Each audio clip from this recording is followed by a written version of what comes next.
Well students, आप लोगों का सरफेस केमिस्ट्री में पुनः एक बार स्वागत है। आज की क्लास में हम लोग सरफेस केमिस्ट्री में जीटा पोटेंशियल के बारे में बात करेंगे। जीटा पोटेंशियल क्या होता है, जीटा विभव क्या होता है, उसके बारे में डिस्कस करने की कोशिश करेंगे। पिछले क्लास में हम लोगों ने लायोफिलिक या फिर कोलॉइडल सॉल्यूशन के गुणों के बारे में अध्ययन किया था और उसी गुणों में आगे हम लोग बात कर रहे थे कि किस तरह से कोलॉइडल सॉल्यूशन के पार्टिकल के ऊपर चार्ज का फॉर्मेशन होता है, चार्ज किस प्रकार से उस पर बनता है, उसके बारे में हम लोगों ने बात किया था कि चार्ज का उत्पत्ति उस पर किस प्रकार से होता है। तो उसमें हम लोगों ने देखा था कि अधिशोषण का सिद्धांत था, उसके आधार पर चार्ज की उत्पत्ति हुई थी। दूसरी बात हम लोगों ने किया था कि चार्ज की उत्पत्ति में एक और प्रोसेस था जो कि सेल्फ आयनाइजेशन प्रोसेस, मतलब स्वतः आयनन विधि एक थी जिसमें कि चार्ज की उत्पत्ति हुई थी। अब हम लोग बात करेंगे कि ये जो चार्ज का उत्पत्ति होता है कोलॉइडल सॉल्यूशन के पार्टिकल और डिस्पर्स, मतलब डिस्पर्स मीडियम और डिस्पर्स फेज और डिस्पर्सन मीडियम के बीच में आवेश का जो अंतर होता है उसके कारण एक पोटेंशियल डेवलप होता है जिसको कि जीटा पोटेंशियल कहते हैं। ये जीटा पोटेंशियल कैसे उत्पन्न होता है इसके बारे में बात करते हैं। तो चलिए हेडिंग लिखते हैं हम लोग, जीटा पोटेंशियल या जीटा विभव।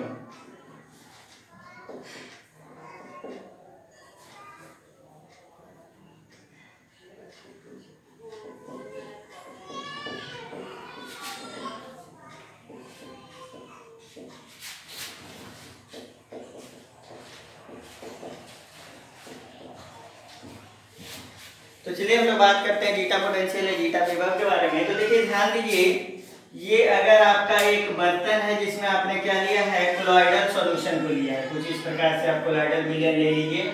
अब देखिए कोलॉइडल विलयन में दो फेज होते हैं, आपको पहले भी बताया गया था। कोलॉइडल विलयन में दो भाग होते हैं, एक डिस्पर्स फेज होता है, एक डिस्पर्सन मीडियम होता है। डिस्पर्स फेज सामान्यतः ठोस अवस्था में रहता है और डिस्पर्सन फेज हमेशा द्रव अवस्था में रहता है। तो ध्यान देना है, मान लीजिए जैसे कि ये आपका एक कोलॉइडल सॉल्यूशन के पार्टिकल्स हैं, मतलब कोलॉइडल विलयन का एक कण है। इस कण के ऊपर किसी तरह का कोई आवेश है, सपोज कीजिए कि इसके ऊपर धनात्मक आवेश है। इसके ऊपर किस तरह का धनात्मक आवेश है स्टूडेंट? तो धनात्मक आवेश है। इस धनात्मक आवेश के कारण यह जो कण है वो दूसरे कण से क्या होता है, चिपकता नहीं है, दूर रहता है। जैसे ये कण है, इस कण पे भी अगर धनात्मक आवेश है तो धनात्मक आवेश होने की वजह से दोनों कण आपस में दूर होंगे, एक दूसरे को रिपेल करेंगे और इसके कारण ये दोनों एक दूसरे से ज्वाइन नहीं होंगे, यानी कि जुड़ेंगे नहीं और जुड़ के इनका स्कंदन नहीं होगा, कोगुलेशन नहीं होगा। तो ये बात ध्यान रखना है। तो चलिए ये तो बातें हम लोगों ने कर ली है कि किस तरह से कोलॉइडल सॉल्यूशन जो है वो प्रोटेक्टिव रहता है, मतलब ये कोलॉइडल सॉल्यूशन जो रहता है वो क्या रहता है कि मतलब कोलॉइडल अवस्था में रहता है। अब देखिए ध्यान दीजिए, ये जो कोलॉइडल कण है ये आपका मान लीजिए कि कण, यहाँ पे लिख लीजिए, कण के ऊपर धनावेश उत्पन्न है जो किस कारण है, इस पे धन आवेशित आयन के चिपकने के कारण, एब्जॉर्ब होने के कारण यह इसके ऊपर जुड़ा हुआ है, जिसकी वजह से इस कण के ऊपर किस तरह का आवेश है, तो धनात्मक आवेश है। तो चलिए स्टूडेंट, ये तो धनात्मक आवेश की बात हो गई।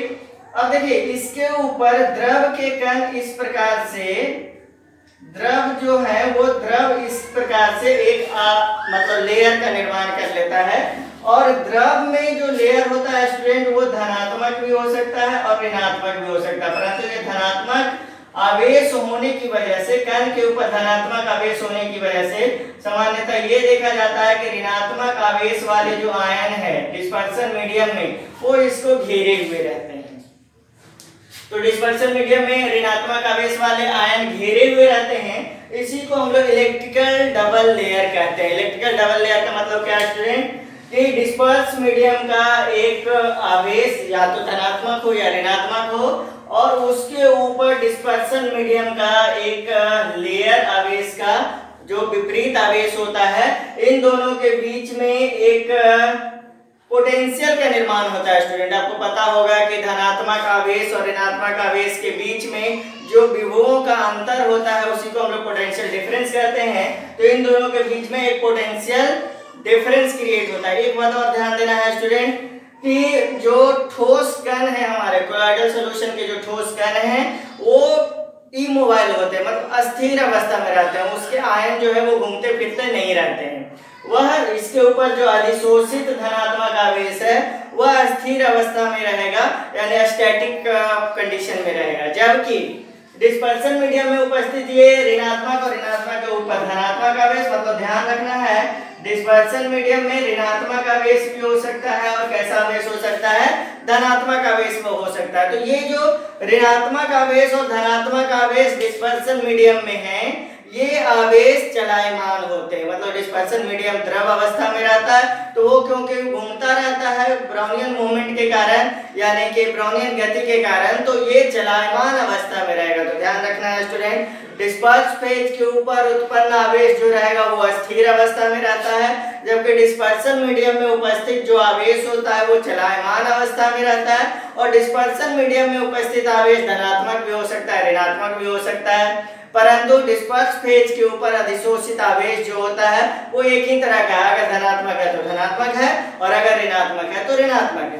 तो इन दोनों के बीच में मतलब कि डिस्पर्स फेज के आवेश और डिस्पर्सन मीडियम के आवेश के बीच में जो पोटेंशियल का डिफरेंस क्रिएट होता है स्टूडेंट, उसी को हम लोग क्या कहते हैं, जीटा पोटेंशियल कहते हैं। जैसे यहाँ पे ध्यान दीजिए कि मान लिया जाए, यहाँ पर आप यहाँ पे ध्यान दीजिएगा कि मान लिया जाए ये जो आपका है वह एक ऐसे मान के चलिए कि यह आपका जो एक बर्तन लिया है, उस बर्तन के अंदर आपको ध्यान देना है, बर्तन के अंदर मान लिया जाए कि ये आपका अस्थिर किसका पार्टिकल है, तो कोलॉइडी विलयन के कण है,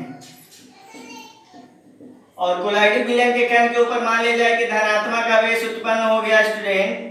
तो ये ध्यान देना है कि ये जो आवेश उत्पन्न हुआ वो किसके ऊपर उत्पन्न हुआ, कोलॉइडी विलयन के कण के ऊपर। और यहाँ पे ध्यान दीजिए इन कणों के बगल में एक धनात्मक आवेश या ऋणात्मक आवेश, दोनों तरह का चलायमान आवेश उत्पन्न हो सकता है। यहाँ पर ध्यान दीजिएगा कि क्या उत्पन्न हो सकता है, धनात्मक आवेश या ऋणात्मक आवेश उत्पन्न हो सकता है। तो ये जो अवस्था है ये इसको हम लोग क्या कहते हैं, अस्थिर आवेश किसके ऊपर, तो डिस्पर्स्ड फेज के ऊपर। और ये जो अवस्था है वो क्या है स्टूडेंट, तो चलायमान अवस्था है, चलायमान अवस्था, आवेश की अवस्था, चलायमान आवेश की अवस्था।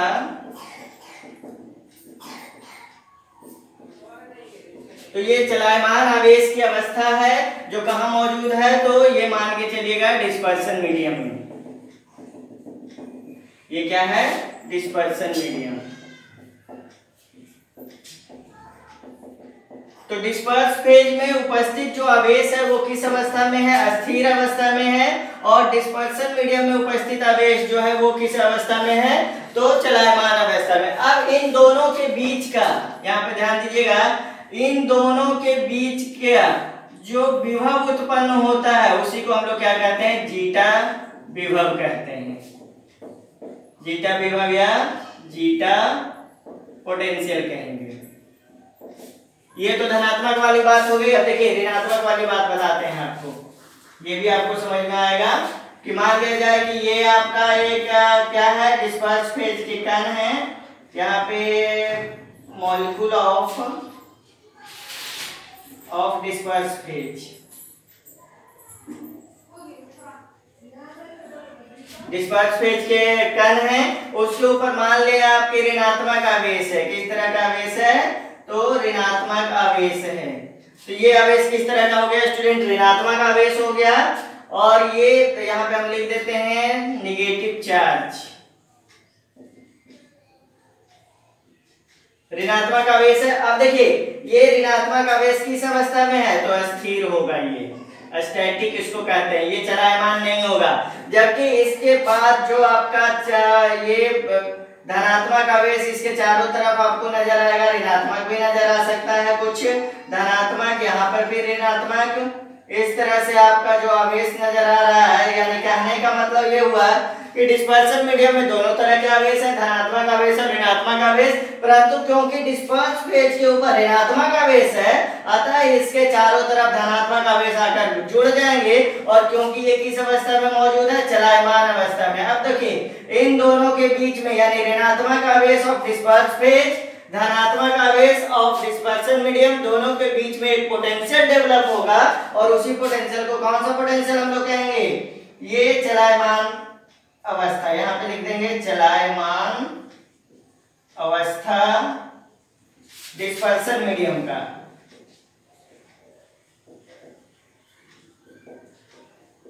तो डिस्पर्सन मीडियम का क्या हो गया स्टूडेंट, चलायमान अवस्था हो गया। तो अस्थिर अवस्था और चलायमान अवस्था, ये अस्थिर अवस्था किसके लिए, डिस्पर्स फेज के लिए, चलायमान अवस्था किसके लिए, डिस्पर्सन मीडियम के लिए, और इन दोनों के बीच में जो विभव उत्पन्न होगा उसी विभव को क्या कहेंगे हम लोग, जीटा पोटेंशियल कहेंगे। इसी को हम लोग क्या कहते हैं, जीटा पोटेंशियल कहते हैं। तो कहने का मतलब यह है स्टूडेंट, बात आपको ध्यान रखना है कि कोलॉइडल सॉल्यूशन के कण और कोलॉइडल सॉल्यूशन का जो मीडियम होता है, यानी कि डिस्पर्स फेज और डिस्पर्सन मीडियम के बीच में दो तरह के आवेश का एक अंतर उत्पन्न हो जाता है। दोनों आवेश के बीच में जो मतलब कि पोटेंशियल का अंतर उत्पन्न हो जाता है, विभव का अंतर उत्पन्न हो जाता है, उसी को हम लोग क्या कहते हैं, पोटेंशियल डिफरेंस कहते हैं, जिसको कि जीटा पोटेंशियल कहा जाएगा। तो हमेशा ध्यान रखना है कि कोलॉइडल पार्टिकल्स, कोलॉइडल कण जो है वो कोलॉइडल सॉल्यूशन में डिस्पर्सन मीडियम और डिस्पर्स फेज के बीच में अलग अलग तरह के विपरीत आवेश का निर्माण होता है। इन विपरीत आवेश के निर्माण होने को इलेक्ट्रिकल बाइलेयर कहते हैं। उन इलेक्ट्रिकल बाइलेयर में क्योंकि आवेश का अंतर है, अतः उन आवेशों के अंतर की वजह से एक पोटेंशियल का निर्माण होगा, और उसी पोटेंशियल को हम लोग क्या कहेंगे, जीटा पोटेंशियल कहेंगे। तो ये तो हो गया स्टूडेंट, इसके बारे में कुछ पॉइंट नोट आउट कर लें। यहाँ पे लिखेंगे कोलॉइडल सॉल्यूशन में उपस्थित डिस्पर्स फेज के ठोस कणों के ऊपर अस्थिर आवेश, यह आवेश कैसा हो सकता है, तो धनात्मक या ऋणात्मक दोनों हो सकता है, धनात्मक या ऋणात्मक दोनों हो सकता है। अस्थिर आवेश उत्पन्न होता है तथा इसके चारों तरफ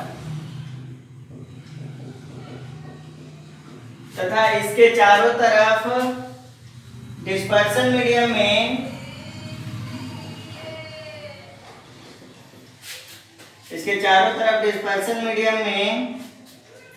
धनात्मक और ऋणात्मक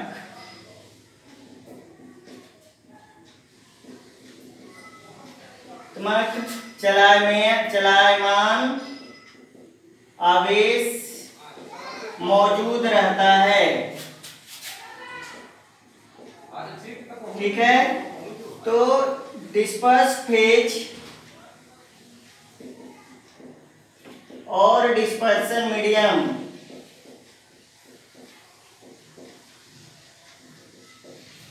के आवेशों के बीच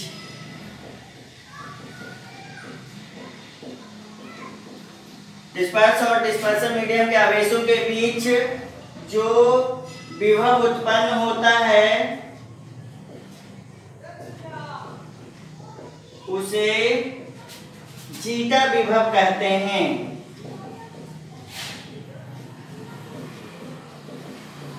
ध्यान रखिएगा स्टूडेंट, डिस्पर्सन मीडियम और डिस्पर्स फेज के आवेशों के बीच के विभवों के अंतर को हम लोग क्या कहेंगे, जीटा विभव कहेंगे, और ये आपका हो गया जीटा विभव। तो चलिए आप इसको नोट डाउन करें, अब इसके आगे बात करते हैं।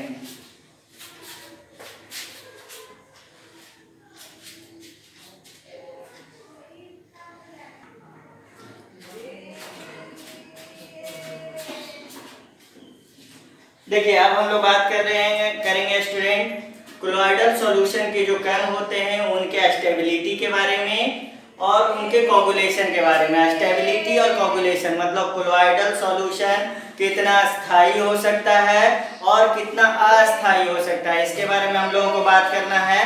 तो अब हम लोग बात कर लेते हैं स्टूडेंट कोलॉइडल विलयनों का। यहाँ पे लिखेंगे कोलॉइडी विलयनों का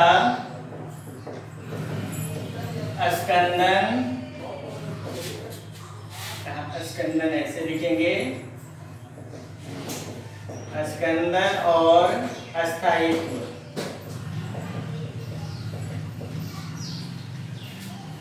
यानी कि कोगुलेशन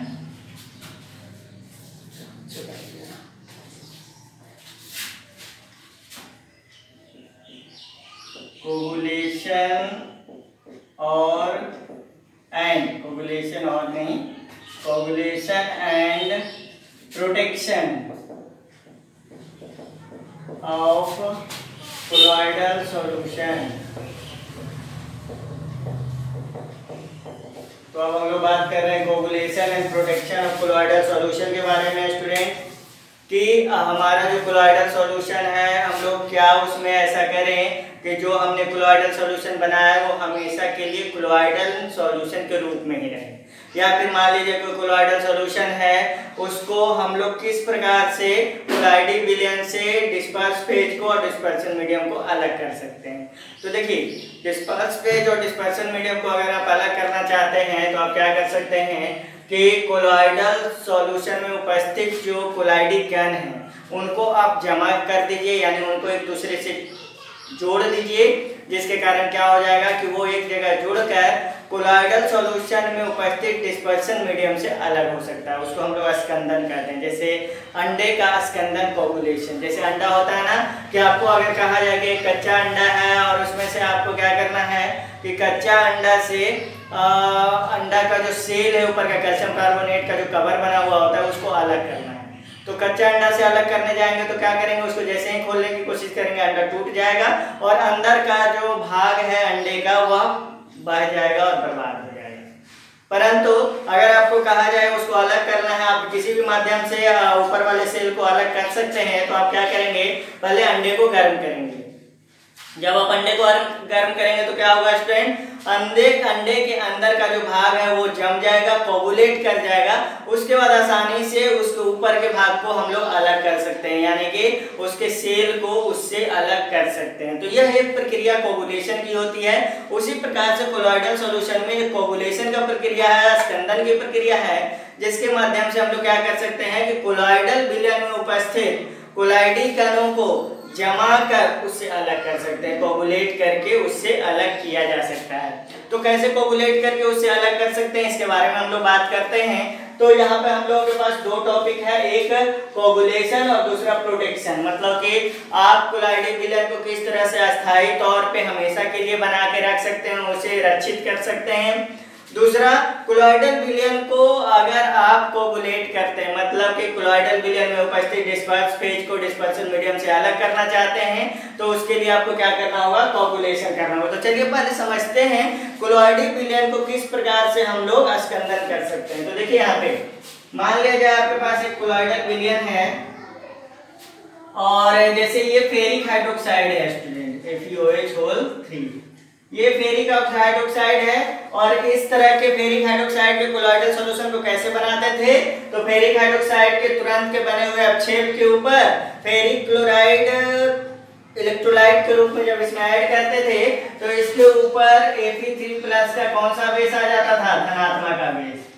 और Fe3+ का धनात्मक आवेश होने की वजह से कोलॉइडल विलयन में परिवर्तित कर जाता था। कैसे, उसको ऐसे समझिए कि मान लिया जाए कि आपके पास दो फेरिक हाइड्रोक्साइड के क्या हैं, दो फेरिक हाइड्रोक्साइड के आपके पास कण हैं और दोनों के ऊपर किस तरह का आवेश उत्पन्न है, धनात्मक आवेश उत्पन्न है। देखिए दो कण की बात हम लोग कर रहे हैं, फेरिक हाइड्रोक्साइड के दो कणों को एक साथ में ले रहे हैं। अब इन दो कणों के बारे में ध्यान से सोचिए स्टूडेंट कि अगर ये दो कण आपस में नजदीक आने की कोशिश करेंगे, यह पूरा का पूरा विलयन हमारा फेरिक हाइड्रोक्साइड का कोलॉइडी विलयन है।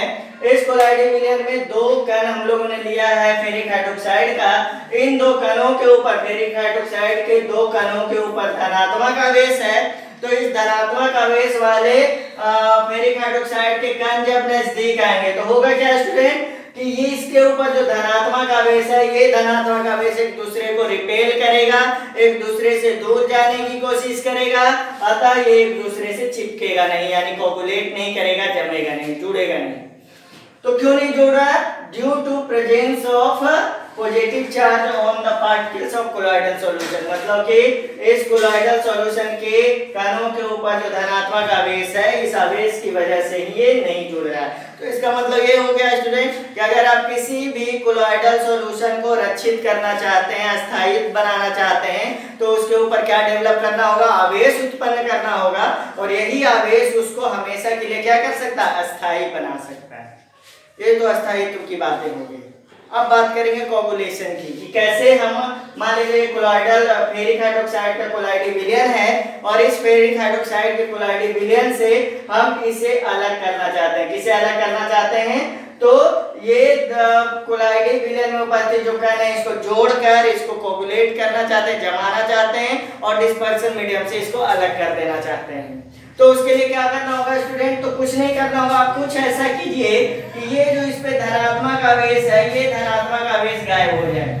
जैसे ही ये धनात्मक आवेश इसके ऊपर से गायब हो जाएगा, अब ये क्या होगा? दोनों कण आपस में नजदीक आने लगेंगे, ये इधर आएगा, इधर आएगा, क्योंकि इन दोनों के ऊपर आवेश नहीं है, अतः ये दोनों एक दूसरे को रिपेल नहीं करेंगे और ये आपस में आकर जुड़ जाएंगे। इसका मतलब क्या है कि अगर हम लोग कोलाइडी विलयन के कणों के ऊपर उपस्थित जो आवेश है, उस आवेश को अलग करने में सक्षम हो जाए किसी भी विधि के द्वारा, तो हमारा कोलाइडी कण जो है वो आपस में जुड़ जाएगा, और आपस में जुड़कर कोगुलेट हो जाएगा, यानी कि उनका स्कंदन हो जाएगा।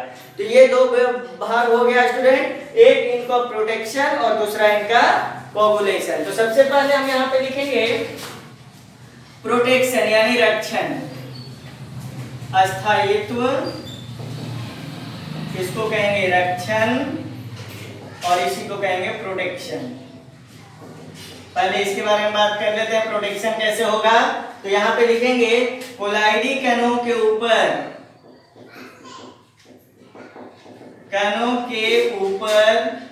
उपस्थित आवेश एक दूसरे को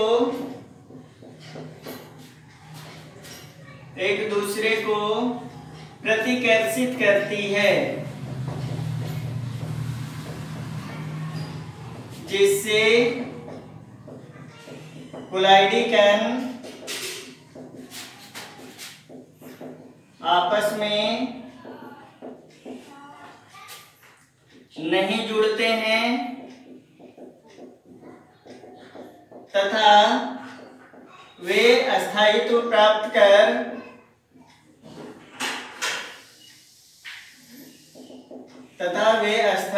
प्राप्त कर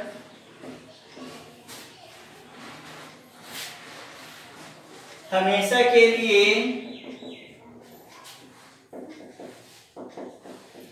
कोलाइडी विलयन बनाते हैं, जिसे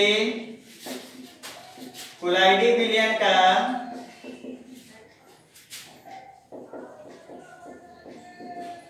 का अस्थायित्व कहते हैं।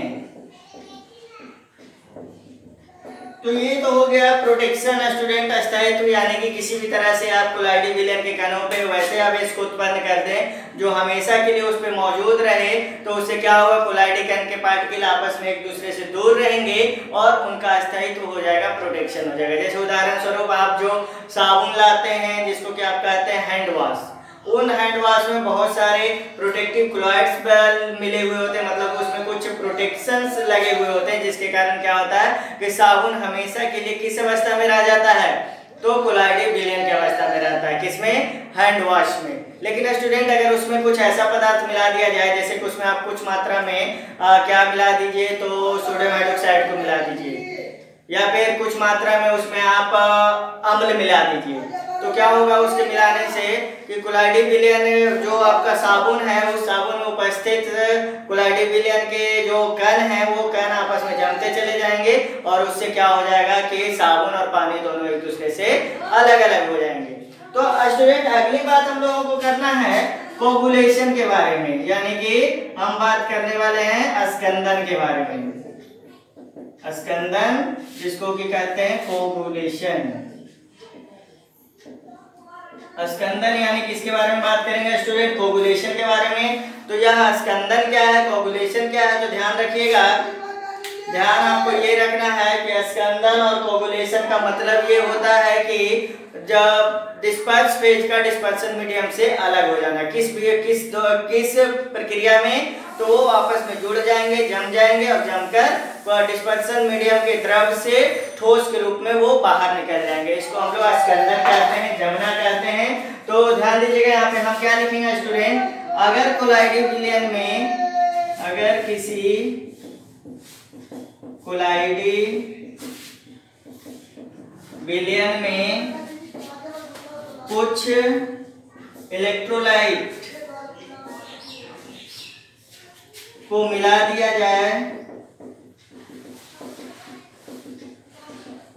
जाए तो विलयन के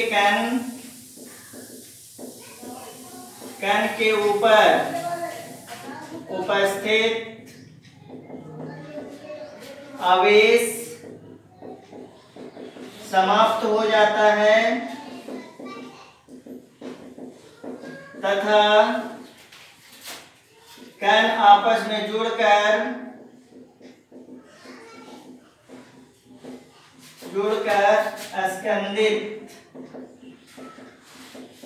स्कंदित हो जाते हैं। तो क्या हो गया स्टूडेंट? कण आपस में जुड़कर स्कंदित हो जाते हैं। इस प्रक्रिया को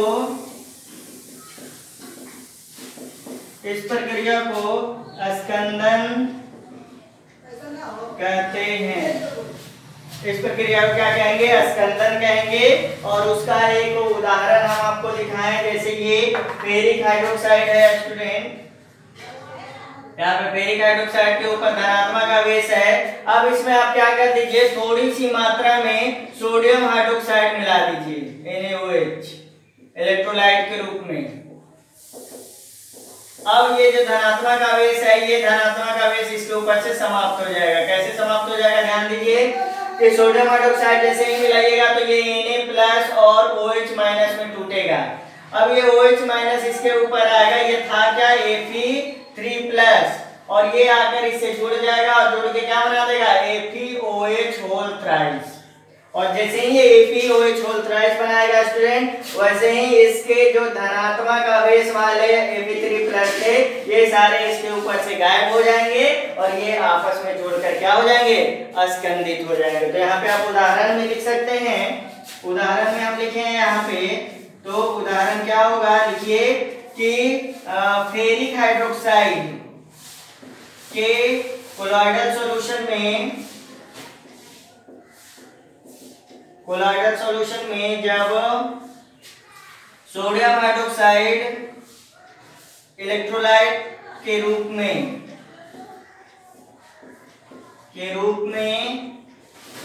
मिलाया जाता है तो सोडियम हाइड्रोक्साइड इलेक्ट्रोलाइट के रूप में मिलाया जाता है तो Fe+3 आयन OH- आयन से जुड़कर FeOH3 बनाकर अलग हो जाता है तथा कोलॉइडल सॉल्यूशन के कण आवेशहीन होकर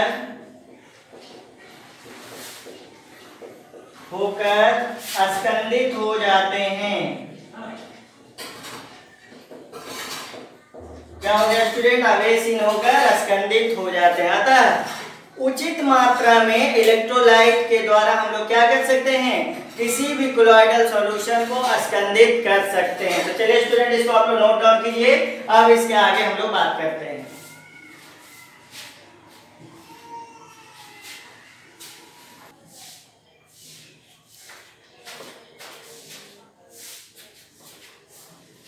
तो देखिए स्टूडेंट, अब हम लोग बात करते हैं कि कोलॉइडल विलयन में उपस्थित जो कोलॉइडी कण होते हैं उसको किस प्रकार से स्कंदित कर देते हैं। तो उसमें सबसे पहला बात करेंगे वैद्युत अपघटन। वैद्युत अपघटन विधि द्वारा, या फिर आप लिख सकते हैं by the action of electrolyte. तो क्या हो गया स्टूडेंट, इलेक्ट्रोलाइट के द्वारा हम लोग क्या कर सकते हैं कि कोलॉइडी विलयन में उपस्थित कोलॉइडी कणों को उसके विलयन से अलग कर सकते हैं, कोगुलेट कर सकते हैं, स्कंदित कर सकते हैं। जैसे उदाहरण स्वरूप देखिए स्टूडेंट, आर्सेनिक सल्फाइड As2S3, ये क्या है स्टूडेंट, आर्सेनिक सल्फाइड है। इसके ऊपर किस तरह का आवेश होता है, तो ऋणात्मक आवेश उत्पन्न होता है। अब आप इसमें ये जो कोलॉइडी विलयन है आर्सेनिक सल्फाइड का, जैसे यहाँ पे देखिए कि ये भी आपका एक आर्सेनिक सल्फाइड है As2S3, और इसके भी ऊपर किस तरह का आवेश है, तो ऋणात्मक आवेश है। तो ऋणात्मक आवेश दोनों के पास होने की वजह से क्या होगा स्टूडेंट, कोलॉइडी विलयन में उपस्थित आर्सेनिक सल्फाइड के जो कण हैं वो एक दूसरे को रिपेल करेंगे, विपरीत दिशा में ले जाएंगे, और विपरीत दिशा में ले जाने की वजह से ये क्या होगा कि ये इसका कभी भी स्कंदन नहीं होगा, यानी कोगुलेशन नहीं होगा। ये आराम से अस्थायी कोलॉइडल विलयन के रूप में मौजूद रहेंगे। परंतु अगर आप ध्यान दीजिए, इसमें थोड़ी सी मात्रा में आप इलेक्ट्रोलाइट मिला दीजिए। कौन सा इलेक्ट्रोलाइट, तो कोई भी धनात्मक इलेक्ट्रोलाइट, जैसे ध्यान दीजिए कि आप यहाँ पे KOH मिला दीजिए, पोटेशियम हाइड्रोक्साइड। अब ये जो पोटेशियम हाइड्रोक्साइड आप इसमें मिलाएंगे तो ये क्या हो जाएगा, K+ और OH- में टूटेगा। अब ध्यान दीजिए स्टूडेंट, K+ के जो धनात्मक आवेश है वो इसके ऊपर आकर क्या हो जाएंगे, इस ऋणात्मक आवेश के चारों तरफ क्या हो जाएंगे, जुड़ जाएंगे ऐसे, K+.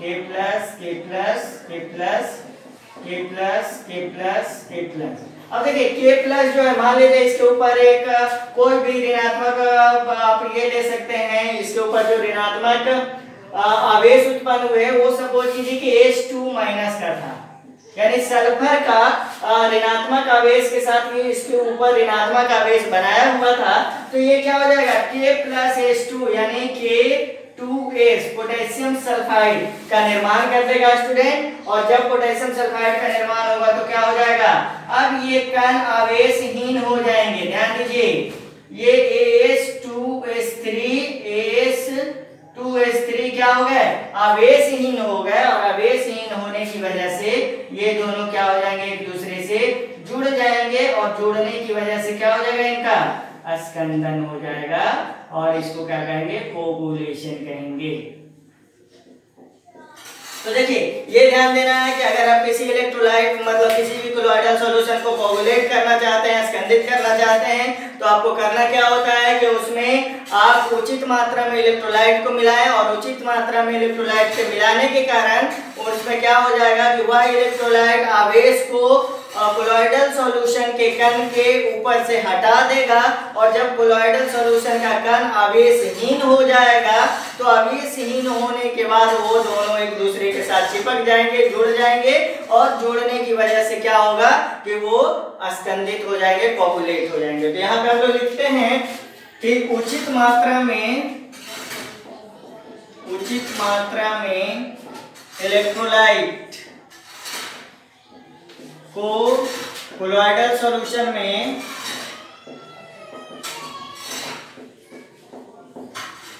मिलाने पर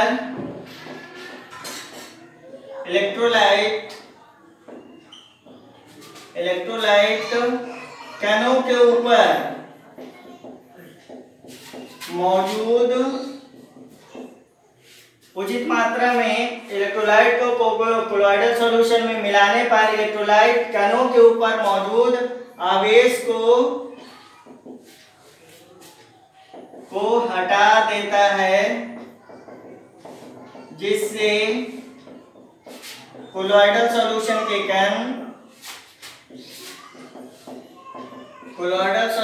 के कण आवेशहीन हो जाते हैं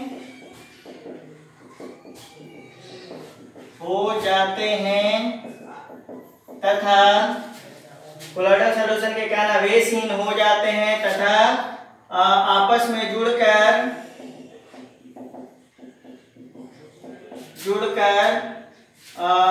स्कंदित हो जाते हैं।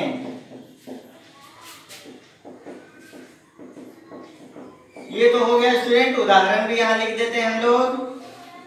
लिखिए, ऋणात्मक आवेश वाले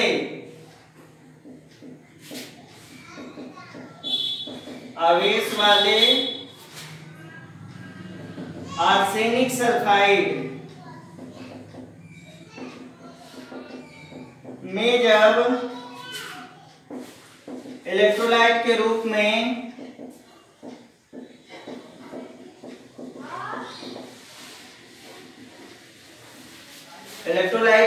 में KOH को मिलाया जाता है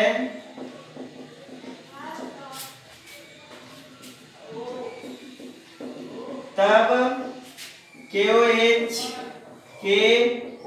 माइनस आयन नहीं, KOH के K plus ion, OH minus ion नहीं, KOH के K प्लस आयन कणों के ऊपर ऋणात्मक आवेश को कणों के ऊपर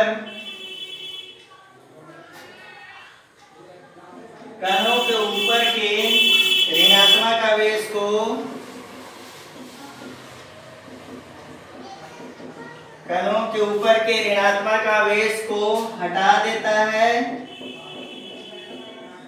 जिससे कण आवेशहीन होकर आपस में जुड़कर स्कंदित हो जाते हैं। तो ये हो गया स्टूडेंट कौन सा विधि, ये एक्शन ऑफ इलेक्ट्रोलाइट, यानी कि उचित मात्रा में उचित इलेक्ट्रोलाइट को अगर हम किसी कोलॉइडल सॉल्यूशन में मिलाएं तो वह इलेक्ट्रोलाइट कोलॉइडल सॉल्यूशन के कणों के ऊपर उपस्थित आवेश को हटा देता है, जिससे कण आवेशहीन हो जाएंगे और आवेशहीन होकर एक दूसरे के साथ जुड़ जाएंगे और जुड़कर क्या करेंगे, अब कोलॉइडल सॉल्यूशन के कण आपस में स्कंदित हो जाएंगे, कोगुलेट हो जाएंगे। तो चलिए स्टूडेंट, इसको आप लोग नोट डाउन कीजिए। इसके बाद हम लोग आगे पढ़ने वाले हैं हार्डी-सुलजे रूल।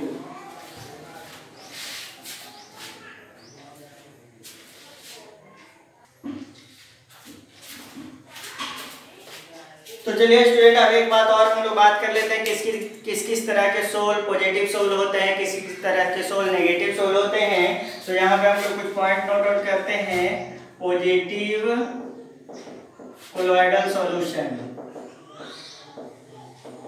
कौन कौन से होंगे, थोड़ा सा ध्यान रखना है आपको, जिसे हम कहते हैं धनात्मक कोलाइडी विलयन।